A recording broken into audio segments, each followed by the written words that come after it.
हमारे साथ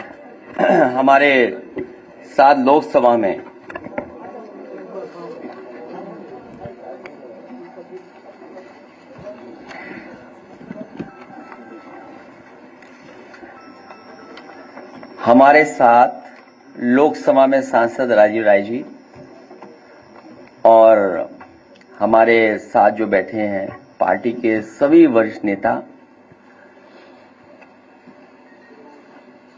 आदरणीय राष्ट्रीय प्रमुख महासचिव, प्रदेश के अध्यक्ष और बड़ी संख्या में विधायक और हमारे साथ सरकार में रहे मंत्री अभिषेक मिश्रा जी। इधर हम लोग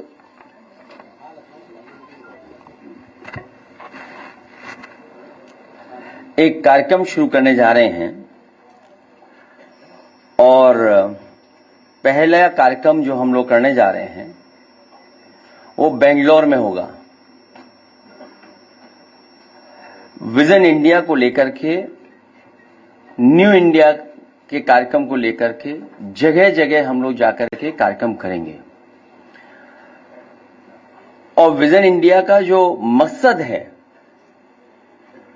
न्यू इंडिया के निर्माण के लक्ष्य को सामने रखकर आगे बढ़ने के लिए और नई सोच, नए रास्ते बनाना उसका लक्ष्य है, उसका ऑब्जेक्टिव है कि नए रास्ते बनाना, नई सोच के साथ आगे बढ़ना। और न्यू इंडिया का हमारा मतलब ये भी है कि साइंटिफिक नजरिया रखने वाला इंडिया। न्यू इंडिया से हमारा मतलब ये भी है कि पॉजिटिव इंडिया जो ये विश्वास रखता है कि हम कुछ करके दिखा सकते हैं। न्यू इंडिया से हमारा मतलब ये भी है कि प्रोग्रेसिव इंडिया जो प्रगतिशील है, पुरातन पंथी नहीं, मतलब आगे की और आगे देख रहा है। युवा भारत प्रगति पंथी है। जिनसे हमारी लड़ाई है वो पुरातन पंथी हैं। आज का युवा भारत का प्रगति पंथी है। और जो मैंने कहा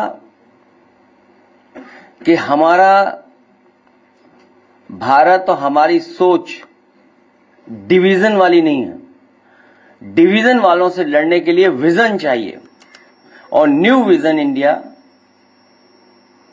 उस लक्ष्य को पूरा करता है। विजन के साथ डिवीजन का हम लोग मुकाबला कर सकते हैं।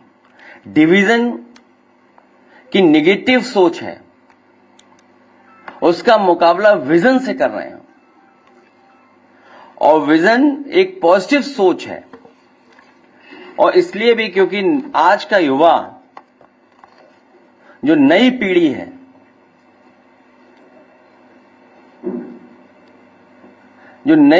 है, उसकी सोच अलग है। नई पीढ़ी की सोच नई होती है या कहें पुरानी नहीं होती है। नई पीढ़ी आने वाले कल की ओर खुले नजरिया से देखती है। हर अगली पीढ़ी पिछली पीढ़ी से ज्यादा प्रगतिशील होती है। नई पीढ़ी की सोच का दायरा बहुत बड़ा होता है। नई पीढ़ी दुनिया भर को न केवल अनुभव कराना चाहती है बल्कि गले भी लगाना चाहती है। नई पीढ़ी का व्यवहार दोस्ताना होता है। नई पीढ़ी सबको साथ लेकर के चलना चाहती है। नई पीढ़ी का नेचर इंक्लूसिव है, अकोमोडेटिव है। नई पीढ़ी का नेचर इंक्लूसिव है, अकोमोडेटिंग भी होता है। नई पीढ़ी के अंदर भेदभाव के लिए कोई जगह नहीं होती। नई पीढ़ी हर धर्म, पंथ, विचार, फिलॉसफी के लिए टॉलरेंस सहनशीलता होती है, सहनशील होते हैं। नई पीढ़ी के विचारों में लोच होती है, वो सबको सुनना समझना चाहती है। नई पीढ़ी के दिल में सबके लिए सम्मान, प्रेम और मोहब्बत भरी होती है। नई पीढ़ी सही मायनों में हर बेबस व्यक्ति और जीव जंतु के प्रति अधिक दयालु और करुणा से भरी होती है। नई पीढ़ी बेहद पॉजिटिव होती है। नई पीढ़ी आधुनिकता को अच्छा मानती है, क्योंकि मॉडर्निटी नई दिशा दिखाती है, सोच के लिए बड़े रास्ते बनाती है। नई पीढ़ी इंसानियत, बंधुत्व से भरी होती है। नई पीढ़ी अमन, चैन और तरक्की पसंद होती है। नई पीढ़ी खुद भी खुश रहना चाहती है और सबको खुश देखना चाहती है। नई पीढ़ी खुशहाली को अहमियत देती है, इसलिए दुख देने वालों का विरोध करती है। नई पीढ़ी किसी भी तरह के कट्टर विचारों के खिलाफ होती है। नई पीढ़ी सांप्रदायिकता को समाज और अपने वैश्विक विचारों के विस्तार के लिए खतरा मानती है। इसलिए न्यू इंडिया, न्यू विजन लेकर के विजन इंडिया और न्यू इंडिया के आधार पर हम लोग काम करने जा रहे हैं। और जैसा कि समाजवादी सरकार में हम लोगों ने न केवल प्रदेश बल्कि देश को भी एक विजन दिया। एक्सप्रेसवे जब देश में बनना भी नहीं शुरू हुए थे, उस समय समाजवादी सरकार ने आगरा लखनऊ एक्सप्रेसवे और पूर्वांचल को जोड़ने के लिए और जिला मुख्यालयों को 4 लेन से जोड़ने के लिए एक रोड मैप दिया था।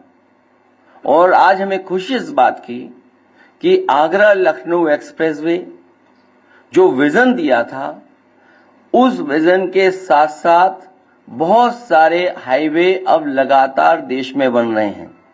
कई ऐसे काम जो हमारे मैनिफेस्टो में भी नहीं थे, उन कामों को भी समाजवादी पार्टी ने सरकार में, क्योंकि विजन था कि प्रोग्रेसिव हो, पॉजिटिव हो, आगे बढ़ाएं चीजों को, इसलिए चाहे शहरों को मेट्रो से जोड़ने का काम किया हो, जिसमें लखनऊ है, कानपुर है, आगरा है, आपका नोएडा से ग्रेटर नोएडा है, नोएडा से दिल्ली को जोड़ने की बात हो, या स्पोर्ट्स के क्षेत्र में जो काम किए थे कि नए नए स्टेडियम्स बने और वर्ल्ड क्लास स्टेडियम्स बने, वर्ल्ड क्लास स्पोर्ट्स सिटीज बने, जिससे हमारे युवा आकर के परफॉर्म कर सकें या दुनिया के मुकाबले वो खड़े होकर के उन टैलेंट को भी हम आगे बढ़ाने का काम करें। एजुकेशन के क्षेत्र में भी समाजवादी सरकार में हम लोगों ने एक विजन के तहत, जिस समय बहुत सारे लोग सोच नहीं सकते, आउट ऑफ बॉक्स सोच करके हम लोगों ने एक विजन दिया कि बच्चों के हाथ में लैपटॉप होना चाहिए।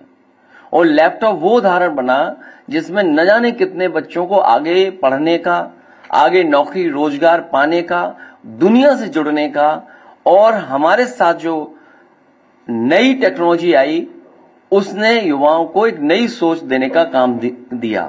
तो आने वाले समय में स्टार्टअप्स में काम करना है, आर्टिफिशियल इंटेलिजेंस में काम होना है, हेल्थ सेक्टर में मुझे याद है कि नए नए इंफ्रास्ट्रक्चर क्रिएट करना, मेडिकल कॉलेजेस बनाना, उनके साथ साथ जो ऑब्सलीट मशीन्स थी, जो ऑब्सलीट टेक्नोलॉजी की मशीन्स हो गई थी हमारे मेडिकल कॉलेज में या अस्पतालों में, उनको हटाना।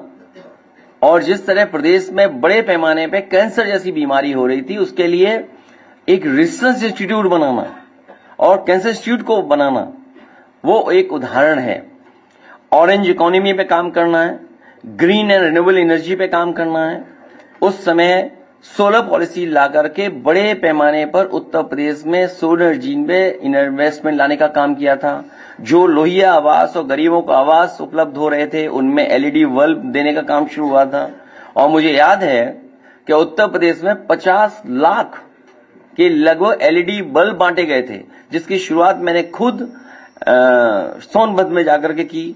नए पावर प्लांट्स को बनाना, जिसमें 3x660 super critical thermal plant, जो कम स्पेस में उतने ही कोल में ज्यादा एनर्जी बनाते हैं, ज्यादा बिजली पैदा करते हैं, चाहे वो कानपुर हो, आपका निवेली लिग्नाइट हो, एटा का आपको जवाहरपुर योजना हो, आपकी सोनभद्र में हो, मिर्जापुर में हो, हरदुआगंज में हो, ऐसे तमाम प्लांट हम लोगों ने, बड़े प्लांट, वहीं सोलर प्लांट। और मुझे याद है कि हमारे राष्ट्रपति रहे कलाम साहब, उन्होंने एक एग्जाम्पल दिया था कि किसी गांव को मिनी ग्रिड से आप पूरा का पूरा गांव सोलर से कनेक्ट कर दें, उनको बिजली न देना पड़े। वो पॉलिसी बना करके हम लोगों ने फकीरे पुरवा, जहां खुद पूर्व राष्ट्रपति आए थे और उन्होंने उसका उद्घाटन किया था, वो एक नई दिशा में कि विलेज में, गांव में फ्री बिजली 24 घंटे कैसे दी जा सके, उसके लिए योजनाएं शुरू की थी। इकोनॉमी हमारी जो एग्रीकल्चर इकोनॉमी, एग्रेरियन इकोनॉमी है, उसमें कैसे हम और पुश करें, उसके लिए मंडियां बनाना, हाईवे के किनारे 100-100 एकड़ की मंडियां बनाना, मंडियों को कैसे टेक्नोलॉजी से जोड़ा जाए जिससे कि उनके जो पासेस बनते हैं या जो उनको असुविधा होती है उसको कैसे दूर किया जा सके। साथ ही साथ कई मंडियों को कंप्यूटराइजेशन में शामिल करना, दुनिया में जो बड़ी बड़ी बनी है मंडियां, उनको उदाहरण के रूप में उनको पढ़ना, समझना और अपने यहां लागू करना, ये काम भी समाजवादी सरकार में हुआ। बड़े बड़े डेयरी प्लांट लगे, अमूल को भी उत्तर प्रदेश में बड़े प्लांट लाने का काम किया। साथ में हमारी पराग कैसे और इम्प्रूव करे, और उत्तर प्रदेश का पहला काऊ मिल्क प्लांट जो केवल काऊ मिल्क के प्रोडक्ट्स बनाता था वो दिया। एक एग्रीकल्चर सेंटर दिया जो कन्नौज में बना, जहां पर हम फार्मर्स को सीधा सीधा नई टेक्नोलॉजी से जोड़ सकें, उनको समय पर बीज देने का काम, नई क्रॉप्स, नई सब्जियों के बीज देने का काम, ये समाजवादी सरकार में हुआ। यूथ अफेयर्स में बहुत काम किया। अभी वुमेन एंड चाइल्ड डेवलपमेंट में काम करना है, उसमें न्यूट्रिशन मिशन लॉन्च हुआ और कई वर्ल्ड की संस्थाएं उनके साथ टेक्नोलॉजी पार्टनर या उनके एक्सपीरियंस को साथ लेकर के हम लोगों ने उत्तर प्रदेश में काम किया। स्पोर्ट्स में बहुत काम हुआ, जिसमें जो स्पोर्ट्स पर्सन्स थे उनको यश भारती या स्पोर्ट्स अपना जो इंफ्रास्ट्रक्चर है उसको कैसे बेहतर किया जाए, या दुनिया के जो ट्रेनर हैं, कोचेस हैं, उनको कैसे लाया जाए, जिसमें कि फुटबॉल के कोचेस को, टू ट्रेन द कोचेस, उनके लिए क्रोएशिया से टाइप किया। क्रोएशिया से कई महीनों यहां पर हमारे कोचेस रहे, उन्होंने यहां के कोचेस को ट्रेन किया जिससे कि हमारे अच्छे फुटबॉलर बन सकें। पॉवर्टी से कैसे लड़ा जा सके, गरीबी से कैसे दूर किया जा सके, उस पर लगातार हम लोग समाजवादी पेंशन, या जिस समय सबसे ज्यादा तकलीफ और परेशानी में बुंदेलखंड था, उस समय समाजवादी पैकेट में बहुत सी चीजों को उन तक पहुंचाना। अनएम्प्लॉयमेंट, एम्प्लॉयमेंट कैसे, जब तक हम इंक्लूसिव और बड़ा डेवलपमेंट नहीं करेंगे तब तक अनएम्प्लॉयमेंट की समस्या का समाधान नहीं कर सकते हैं। जहां सरकारी डिपार्टमेंट में लगातार नौकरियां दी गई और एक समय लगता था, भर्ती में बहुत समय लगता था, उस समय मेरिट के आधार पर एक एग्जाम्पलरी भर्ती कर करके रिकॉर्ड टाइम में हम लोगों ने शुरू किया। क्राइम लॉ एंड ऑर्डर, जिसमें डायल 100 एग्जाम्पल है, जिसको डायल 112 कर दिया है, वो इंफ्रास्ट्रक्चर बनाना, वो टेक्नोलॉजी को इंट्रोड्यूस करना उसके साथ साथ, और हमें अपनी पुलिस को टेक्नोलॉजी के बारे में जानकारी देना। प्लस पहला उत्तर प्रदेश था जिसने उस समय सभी पुलिस के वरिष्ठ अधिकारियों को ट्विटर हैंडल दे करके और उन्हें कहा कि अगर कोई आपको टैग करेगा तो आपको उस पर कार्रवाई करनी है। और डायल 100 एक एग्जाम्पलरी काम हुआ, जो कि हम लोगों ने एक बहुत जिम्मेदार और बहुत जानकार जो टेक्नोलॉजी को समझते थे, उन आईपीएस को मैंने खुद न्यूयॉर्क भेजा, ह्यूस्टन भेजा, सिंगापुर भेजा, और वहां से वो तीनों जगह के रिस्पांस सिस्टम देख करके आए।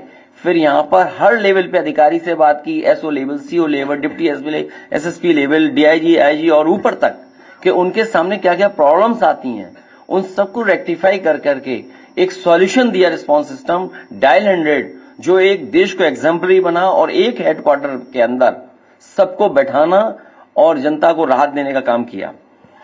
Government policies and then implementation, grievances system सबसे अच्छा क्रिएट किया हम लोगों ने। लेबर एंड सर्विस सेक्टर, बहुत महत्वपूर्ण फैसले लिए। कई स्कूल का निर्णय उसी समय लिया। जो लेबर सेस था उससे तमाम लाभकारी योजनाएं उन तक पहुंचाने का काम, कई योजनाओं में बहुत कम मदद मिलती थी, उसमें बढ़ोतरी करना, खाना देना 20 रुपए में, न्यूट्रिशनल फूड देना लेबर को, एक शुरुआत की गई थी।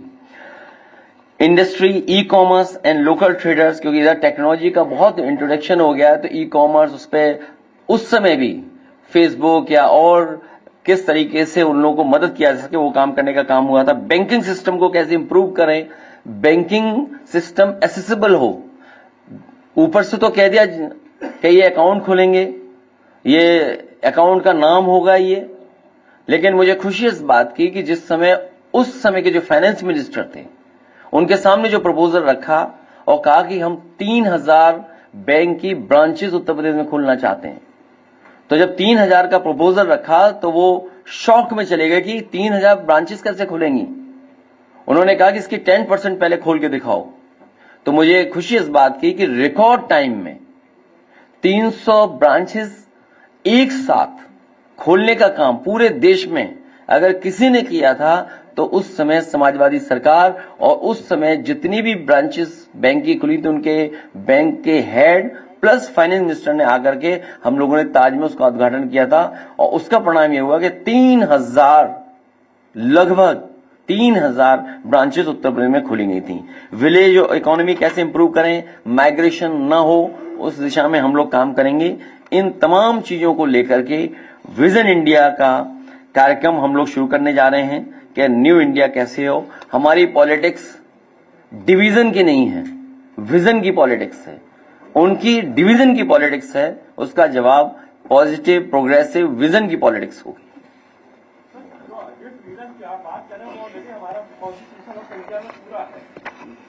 जो आपने अभी जो बताया है विजन, वो पूरा कॉन्स्टिट्यूशन ऑफ इंडिया के हमारे जो है उसमें है, तो उसके ऊपर आप एक अलग नया विजन किस तरह का बताएं? एआई है उसमें, चलो कोई बात नहीं। मैं मुझे खुशी है कि कोई नए पत्रकार आए हैं, और मुझे चैनल नहीं पता है किस चैनल के हैं, लेकिन खुशी है कि इस बात की कि उन्होंने संविधान की बात कही। संविधान,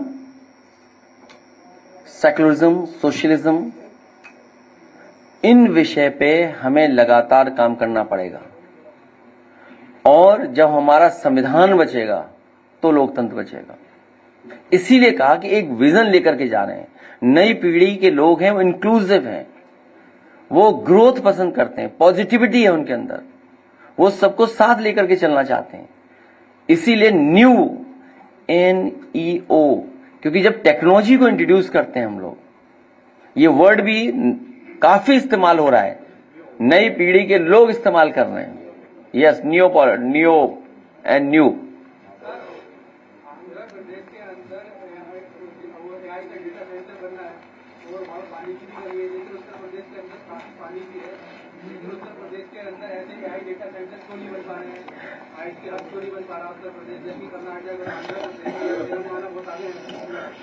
जो डेटा सेंटर वहां बन रहा है वो पानी के किनारे ही बन रहा है, और क्योंकि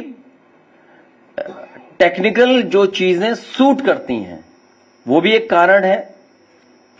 जो इन्वेस्टमेंट करने आ रहा है वो तमाम सुविधाओं को देखता है। जब आपकी सरकार, उत्तर प्रदेश की सरकार, उन सुविधाओं को देना ही नहीं चाहते हैं, मैं इन्हीं की बात से अपनी बात को जोड़ रहा हूं कि जिस समय सैमसंग यूपी में इन्वेस्टमेंट और एक्सपेंशन के लिए आए थे, तो उनके जो ऑफिसर्स थे उनके पास प्रपोजल था कि वो तमिलनाडु में भी जाकर के एक्सपेंशन कर सकते हैं, क्योंकि तमिलनाडु में भी उनका प्लांट है। जब उसमें हाई लेवल और हमारे लेवल पे जब बैठक हुई और अधिकारियों के बीच जब बैठक हुई, तो ये बात उनसे पूछा गया कि क्या सुविधाएं मिल रही हैं आपको, और आप यूपी से क्या सुविधाएं चाहते हो। तो जो जो सुविधा यूपी से वो चाहते थे, उस समय की सरकार ने, कैबिनेट ने फैसला लिया, और उसका परिणाम ये हुआ कि वो एक्सपेंशन हुआ और सैमसंग का बड़े पैमाने में इन्वेस्टमेंट आया। इसीलिए आज जब डेटा सेंटर की बात हो रही हो, फॉरेन जो टेक्नोलॉजी में इन्वेस्टमेंट करना चाहते हैं वो दूसरे स्टेट में जा रहे हैं। आखिरकार हमारे डबल इंजन क्या कर रहे हैं? हमारे डबल इंजन हमें आपको इमोशन में लेके जा रहे हैं, इमोशन से सरकार चला रहे हैं। वो डेवलपमेंट की सरकार नहीं चलाना चाहते हैं। इसीलिए चाहे वो बड़े डेटा सेंटर हो या बड़ी मल्टीनेशनल कंपनियों का हो, एफडीआई का इन्वेस्टमेंट हो, उन प्रदेशों में ज्यादा जा रहा है, हमारे प्रदेश में नहीं आ रहा है। अखिलेश जी, आज उत्तर प्रदेश में सरकार आस्था पे चल रही है, आपका मैंने रिपीट करी, और आप विजन, विज्ञान और शिक्षा की बात करते हैं, ऐसे में जनता कहते। इसीलिए समाजवादी पार्टी जगह जगह जाकर के आने वाले समय में हमारा विजन क्या होगा, हम किस दिशा में ले जाना चाहते हैं, काम करना चाहते हैं, हमारा जो अनुभव रहा है, जो पूर्व में काम किया, उनको लगातार बताना पड़ेगा।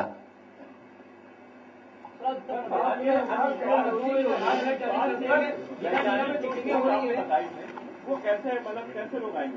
क्या चीज? आप कहते हैं साइंटिफिक जो फैक्ट हैं उनको रखेंगे, जो अंधविश्वास है, जो पत्थर, उनको किस तरह से आप नहीं, वो थोड़ा खुल के एक्सप्लेन करो ना। ऐसा नहीं, मैं समझ रहा हूं हमारे पत्रकार साथी का। इसीलिए मैंने कहा कि जहां हम सरकार की पुरानी उपलब्धियों के साथ लोगों को जानकारी दे रहे हैं कि किस तरीके से समाजवादी पार्टी का विजन रहा, और नई पीढ़ी की जो इश्यूज हैं उनको अपने साथ जोड़ करके हम लोग आगे बढ़ना चाहते हैं। आज से 10 साल पहले और अगले 10 साल में क्या होगा, जिस समय 11, 10, 9, 10, 11 में होम डिलीवरी नहीं थी। गुजरात में तो थी होम डिलीवरी कुछ चीजों की, यूपी में बहुत ज्यादा नहीं थी, वो सर्विस सेक्टर उतना ग्रो नहीं किया था। तो कई सेक्टर इतने ग्रो कर गए कि अगर हम टेक्नोलॉजी के साथ नहीं चलेंगे, नई पीढ़ी के साथ नहीं चलेंगे, उनको शामिल नहीं करेंगे, तो शायद हम वो लक्ष्य नहीं पा पाएंगे। और जब हमारे साथ अनएम्प्लॉयमेंट बड़ी इश्यू है, तो जब तक हम एक विजन नहीं रखेंगे तब तक लोग जुड़ेंगे कैसे? बात टेक्नोलॉजी की हो रही है, और टेक्नोलॉजी की बेस लैंग्वेज इंग्लिश है। यूपी की जो प्राइमरी एजुकेशन या सेकेंडरी एजुकेशन है, उसमें जो शिक्षा का आज के जमाने में भाषा बाधा नहीं, भाषा रुकावट नहीं है। आज की टेक्नोलॉजी में जो टेक्नोलॉजी जितनी आसान कर दी गई है, भाषा रुकावट नहीं बन रही है। आप भी टाइपिंग कर रहे हो, हम भी टाइपिंग कर रहे हैं, ये तो सिंपल चीज है किसी भी लैंग्वेज में। हाँ देखिए, हमारे देखिए, हाँ ठीक है, हाँ ठीक है बात। सवाल ये है कि इसकी शुरुआत बैंगलोर से क्यों कर रहे हैं, यूपी से क्यों नहीं कर रहे हैं? बेंगलोर से इसलिए कर रहे हैं क्योंकि वो हब है, और पहला प्रोग्राम हमारा स्टार्टअप का है। मुझे याद है कि देश में जब स्टार्टअप की पॉलिसी बन रही थी, सबसे पहले स्टार्टअप पॉलिसी बनी थी, और जिस विभाग और जिस बोर्ड का गठन हुआ था, वो मिनिस्टर यहां बैठे हमारे साथ उस समय के नहीं स्किल डेवलपमेंट में थे। स्टार्टअप पॉलिसी जो बनी थी देश में, स्टार्टअप पॉलिसी जो बनी थी उत्तर प्रदेश की, सबसे पहले समाजवादी सरकार बनी थी, प्लस उसका बजट भी हम लोगों ने दे दिया था, क्योंकि समय हम लोगों को नहीं मिला उसके बाद, इसलिए वो पॉलिसी उतनी आगे नहीं बढ़ा पाए। और जो एग्जाम्पल आप देना चाहते हो एचसीएल को लाना, मुझे याद है सबसे पहला इन्वेस्टमेंट लाने के लिए एचसीएल के सबसे वरिष्ठ अधिकारी पहुंचे थे, और जो जो उनको जरूरत थी उन चीजों को पूरा किया। उसका परिणाम यह हुआ कि आज लखनऊ में इतना बड़ा एचसीएल का कैंपस है, जिसमें हजारों बच्चे, और मैं कहूंगा इतना बड़ा कैंपस जो बनकर के तैयार हुआ, यूपी में दूसरा नहीं हो पाया। और बेंगलोर से क्यों? क्योंकि बेंगलोर से मैंने खुद इंजीनियरिंग की है, इसलिए बेंगलोर से। नाइन्थ प्लान कमीशन की रिपोर्ट में भी था प्लग एंड प्ले, और उसमें भी रिकमेंडेशन दिया गया था, लेकिन इसमें इतना डिले क्यों हुआ? तो सरकार बनवा दो, डिले नहीं होगा। इसीलिए तो बैठे हैं। तुम सरकार ही नहीं बनवाना चाहते हो। तुम जाने क्या पूछ रहे थे अभी थोड़ी देर पहले। ये भी खुद कंफ्यूज है हमारे पत्रकार, इन्हें समझ में आ रहा है कि किधर जाएं हम, नए के साथ जाएं कि हम पुराने के साथ ही रहें। हम बजट बढ़ा के रखेंगे अगली बार। चुनाव में आपने नारा दिया था कि काम बोलता है, लेकिन उसके बाद सरकार आपकी नहीं है। बीएसपी से गठबंधन हुआ, उसके बाद कामयाबी नहीं हुई। ये जो जातीय समीकरण है उसको भी साधने की कोशिश आपने पीडीए लाया, 24 में कामयाबी नहीं हुई। 27 में क्या उसकी पिछले काम को जोड़ के और आईटी और जातीय समीकरण को लेकर जाएंगे मैदान में? प्रोग्रेसिव लोग, क्योंकि पीडीए का पहला ही शब्द है पी, तो हम प्रोग्रेसिव हैं, पॉजिटिव हैं, पीडीए के साथ जाएंगे।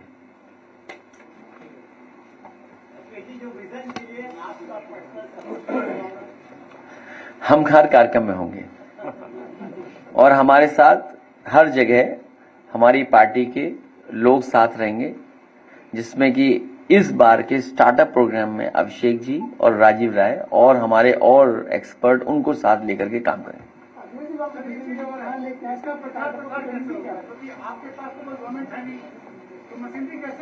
आप हैं ना, आप हैं, आप हैं।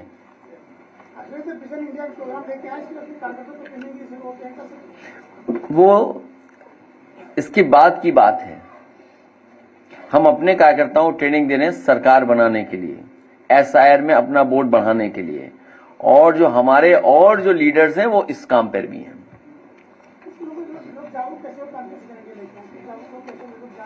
आज आप आ रहे हो, इतना जागरूक करने की यही कोशिश है हमारी। इसीलिए मैंने कहा कि जो हमारे काम थे एक्सप्रेसवे, आज 2 करोड़ से ऊपर उसमें टोल इकट्ठा हो रहा है। आज हर व्यक्ति कह रहा है कि यह समाजवादी सरकार का बना हुआ एक्सप्रेसवे है। डायल 100 का नाम जरूर बदल दो, लेकिन आप भी जानते हो किसने बनाया है। हाँ, लगातार उस पर काम करना पड़ेगा, लगातार लोगों को बताते रहना पड़ेगा। के बाद अब आप पूरे देश को दिशा देने के लिए निकल चुके हैं और अब लड़ाई जो है वो दिल्ली की कुर्सी के लिए शायद हो रही है। ये यूपी का 2027 का इलेक्शन, यूपी में जो डेवलपमेंट हुआ, यूपी को जो विजन दिया, वही विजन हम लोग भारत को, भारत में जगह जगह बताना चाहते हैं और देना चाहते हैं। जब यूपी तरक्की करेगा तो देश तरक्की करेगा।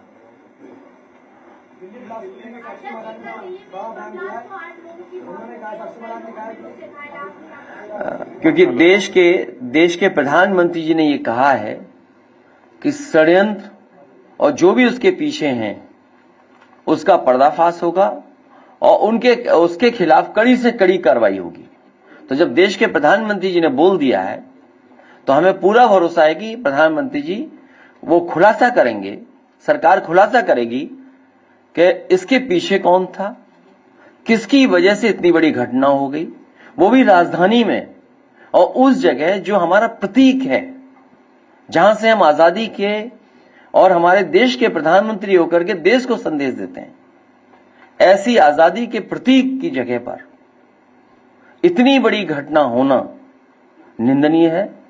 इतने बड़े पैमाने पर लोगों की जाना, ये बहुत दुखद है। जहां खुलासा हो और षड्यंत्रकारी पकड़े जाएं, इसके पीछे कौन था, और इंटेलिजेंस बार बार क्यों प्रश्न लग जाता है, इंटेलिजेंस हमारा फेलियर क्यों होता है। कोई चीज इतनी बड़ी आ जाए,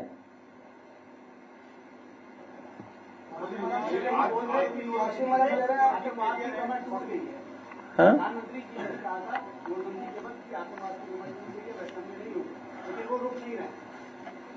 ऑन ए लाइटर नोट, सोना इकट्ठा हो रहा है आजकल, तो सोना कब बंद होगा? वोटिंग हो रही है, उससे ठीक पहले इस तरह का इंसिडेंट,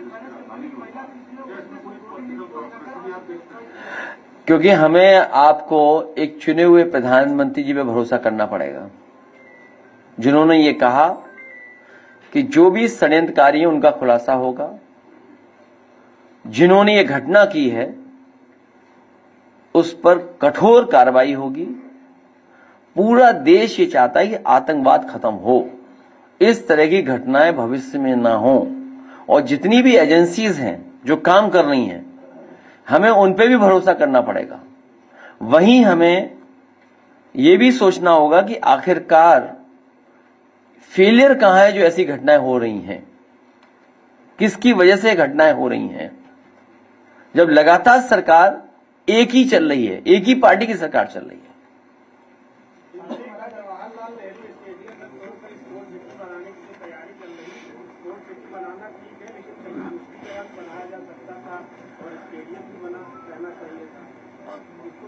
हमारा पक्ष तो यह है कि नाम वही रहे और वर्ल्ड क्लास इंफ्रास्ट्रक्चर बन जाए, नाम वही रहे। साक्षी महाराज राहुल गांधी को विकसित युवक बता रहे हैं, उन्होंने कहा कि सवाल खड़ा कर रहे हैं नहीं, इंटेलिजेंस पे आप सब भी सवाल उठा रहे हैं, और जो बात आप नहीं कह रहे हो, जो हमसे कहलवाना चाहते हो, वो भी आप जानते हो अंदर ही अंदर मन में। ऐसी कुछ बातें हैं जो आप भी जानते हो, आप भी नहीं बोल सकते, हम भी सवाल नहीं कर सकते। अभी हमें गवर्नमेंट पर भरोसा करना पड़ेगा, और चुनाव भारतीय जनता पार्टी हार रही है बिहार में। पहले चरण में ही जनता ने फैसला सुना दिया था, आधा वोट पड़ा था, आधा चुनाव हुआ था, लेकिन जनता का फैसला आ गया था। रही बचे आधे, उसमें बहुमत से आगे निकल जाएगा महागठबंधन। ये कोई नई बात नहीं है, इसी तरह भारतीय जनता पार्टी काम करती है। जो बात आप कह रहे हो उसी तरह उनके लिए कोई नियम कानून नहीं है। बहुत से लोग पकड़े गए हैं वहां पर, बहुत से लोग छिपे हुए होंगे, सुनने में आ रहा है कि ट्रेनों से लोग गए हैं। तो आप सोचिए ना कि यूपी में कितने लोग आएंगे ट्रेन से, यूपी में कितने आएंगे? उतने ही लोग आएंगे जितने कुंभ में आए थे बाहर से, हैं? नहीं, वो जो भी ऐसे बहुत से लोग होंगे, मैं नाम किसी का नहीं लेना चाहता हूं, लेकिन बहुत सारे लोग हैं। खबरें आ रही है कि ट्रेन से लोग गए थे, ट्रेन से पहुंचाया गया। और जब यूपी में प्रधानी का चुनाव होता है तो लोग बुलाते हैं, लोगों को खर्चा देके बुलाते हैं।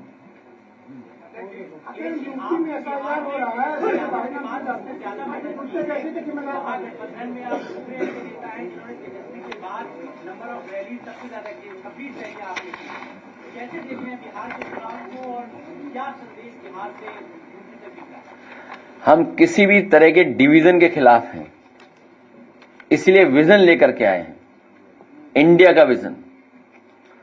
भारतीय जनता पार्टी हारे उसके लिए हम लोग काम कर रहे थे। यूपी में एसआईआर लागू हो गया, शायद हो रहा है कि फर्जी नाम भूल जाते हैं। वो बाद में बात कर लेंगे शहर पे। 2027 का चुनाव नजदीक, हम देखते हैं वादों के जो पुल होते हैं वो किसानों तक नहीं पहुंच पाए। वादे का जो पुल है वो भ्रष्टाचार में लिप्त। किसान से मैं मिला हूँ अभी हाल ही में शाहजहांपुर डिस्ट्रिक्ट, सारे किसानों का कहना था कि जो रेट है धान का वो 2369 और 2389 रुपए रखा गया, लेकिन उन्होंने अपने जो धान है 1200-1400 तक तो बेचा है। आखिर उनको साफ तौर पर कहना है कि जो बिचौलिया है वो उनके धान की जो कीमत है, जो सरकार है बिचौलियों को बेच रही है, व्यापारियों को, व्यापारी की सरकार से बेच रहे हैं। अब किसान जो है अपना धान सरकार को नहीं बेच रहे। मैं धन्यवाद देता हूं अपने पत्रकार साथी को। इसमें एक बिंदु एग्रीगेशन इकोनॉमी का भी है, एग्रीकल्चर सेक्टर को लेकर के भी हम लोग चिंतित हैं कि कैसे इस सेक्टर को और अच्छा किया जाए। ये जो बात आप कह रहे हो, मात्र 1600 रुपए मिल रहे होंगे, 1400, 1300, जो फिगर आप बता रहे हैं। जितने भी बिचौलिए हैं सब बीजेपी वाले हैं, जो खाद ब्लैक कर रहे हैं वो भी सब बीजेपी वाले हैं, सरकार भी बीजेपी की है। तो जो किसान के साथ धोखा हो रहा है वो बीजेपी ही करा रही है, बीजेपी के ही सब बिचौलिए हैं जो बीच का कमीशन खा रहे हैं।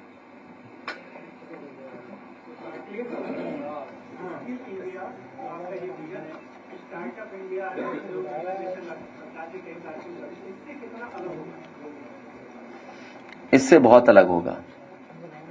पत्रकारों की सुरक्षा पर लगातार सवाल उठ रहे हैं। 5 पत्रकारों की अब तक इस वर्ष जो है हत्या कर दी गई है। राघवेंद्र वाजपेयी या उत्तराखंड में अभी हाल ही में सितंबर में डेड बॉडी मिली, तमाम जो है ऐसी हत्याएं सामने आ रही है पत्रकारों।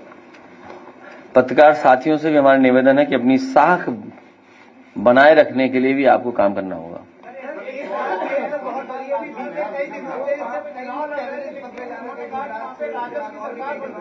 फरीदाबाद में पकड़ा गया, क्या लग रहा है कि कोई बड़ी प्लानिंग की कोई वजह? मैंने आपसे कहा कि सरकार ने ये कहा है कि जो भी षड्यंत्रकारी हैं उन तक एजेंसी पहुंचेंगी।